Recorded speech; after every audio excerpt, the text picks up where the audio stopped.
Madame la députée de Montarville. Merci beaucoup, Monsieur le Président. Je dépose l'extrait d'une pétition adressée à l'Assemblée nationale signée par 155 pétitionnaires. Désignation citoyens et citoyennes du Québec. Les faits invoqués sont les suivants.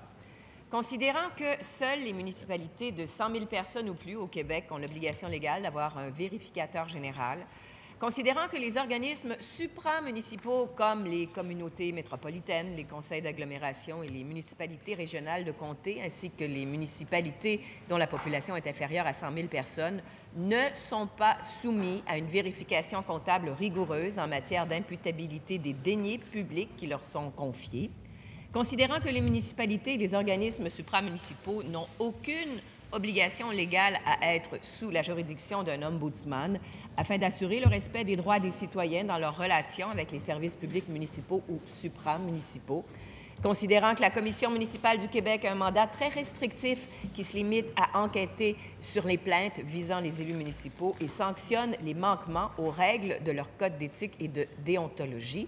Et l'intervention réclamée se résume ainsi.